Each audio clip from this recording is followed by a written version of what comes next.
Hi everyone, I hope you're doing well. It's a pretty day outside. It's officially spring, of course. It was rainy, but now it's a beautiful day, but I'm definitely enjoying working on my model, even though I'm cooped up inside. I haven't spoken in a while. It's been kind of just easy going. I haven't done anything really since the end of the Enterprise. The main reason is that I have done this kit before. I haven't done many videos of it, but it's pretty basic. I'm just doing the stock kit. There's no interiors, there's no resin upgrades, nothing like that. I've got photo etch. The part that I'm really excited about is the Tenet Controls lighting kit for it. That's going to be the thing that gives it a great amount of life. The big thing is it's got a couple of momentary switches that you will install in the base that does the torpedo launchers and a couple of cool effects for the impulse engines in the back, which I don't currently have installed yet. I'm actually working on that for a moment. I haven't gotten really far in that. I've got it just primed here. I'm going to start putting the lighting in, put it on, and then do all the major painting. So that will have the two impulse engines, of course. There's with one momentary switch, it's got a ramp up and a ramp down if you press it once and then twice. Sorry, the one is the ramp up, then the second one is a nice like flickery cool effect, or you can have it steady on, and then one more it'll be a ramp down, so you're gonna get that start up and start down kind of thing, start up and ramp down kind of thing. That's very cool. The awesome part is the torpedo launchers. So hopefully you'll be able to see it in there. There's 9 LEDs total. The outside ring is 8 amber LEDs. They are all 1.8. So yeah, there's eight amber LEDs in the circle, and then 1 red in the center. So it actually, just like in Star Trek: The Motion Picture, it will actually ramp up, shoot 3 times, and then ramp down. The ring is actually that photo etch piece that I was talking about. You do not use the light clear pieces from the kit for this part. You just use the photo etch. And I'll show a video of it to you in just a sec. That it's from a while back. It's from when I just installed it into the torpedo tube, and I just have it with its wires out and just was testing out the lighting, and it looks really cool. Along with that, there is a speaker, which I think I'll be able to show you. Should have taken a picture of it, but I forgot to do that. You can kind of see it here.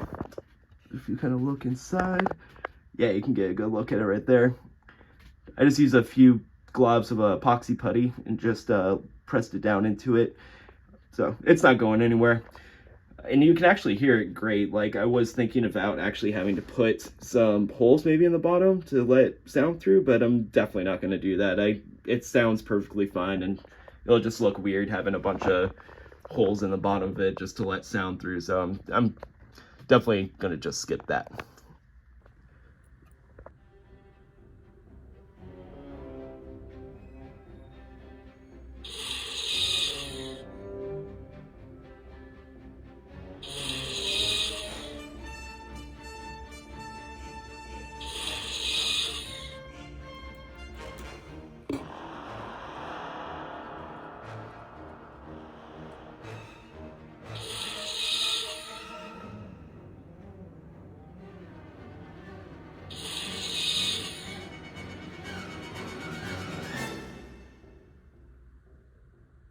So yeah, it's very cool. I love it. It's gets me giddy whenever I see it. Like I said, pretty basic, just the kit with that special lighting. I got I got the mess of wires here that I'm going to clean up. Then the circuit board will sit right inside there as well. Got enough space in there for that. Cover it up with the top part where the shuttle bay is and the little impulse lights are. Use a piece of strip LED right under there. That thing's all set. I'm going to paint that, and then I'll put the strip and the clear parts that go in the front there, and then just lay that down there. Pretty much everything's primed. I've got some kind of seams that I've almost finished up, but it's getting pretty much there. I was also messing with the base coat.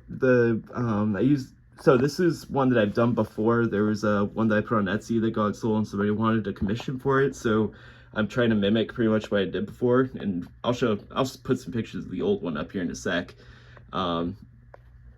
So I'm kind of doing, it's Tamiya lacquer dark green is what I think it is. It's a very gray grain, which I love. The first one I did was very pretty green, so I'm actually going to go a little more gray with this. I kind of want to mimic more of what it looks like on the actual movie motion picture. So it's going to be much grayer. I'm going to start with green and then use a bunch of, a mess of grays to kind of tone it down and give it some depth and shading and things like that. I'm really excited about it's a fun thing to paint, like this one with all the panels. It's a blast to paint, so I'm excited to do that again. That's about it. This one, I love this kit. Works out perfect. There's no real issues with it. The only thing is maybe with the neck support here. I used a whole like globs of epoxy to put into this section to keep it connected here. So if you actually look inside, I just completely globbed it in just to keep it steady. I would recommend, which I might do next time if I build another one, just use a brass tube or something, just give it a little extra. It's always safe to do that, but it's not too hard. You can just use one of these. Oops. Just use one of these brass tubes, kind of put it in there and just give it some extra reinforcement. You got these cool little, let's see, what are these called? Just little brass tube cutters. So you take this and actually just spin it around the brass tube and it just cuts it right up, so you can fit it for whatever size you need. Yeah, so yeah, I'll show you I'll show you some pictures of the old one, and yeah, I think that's about it for today. I hope you guys have a great one. Thanks for watching. Bye.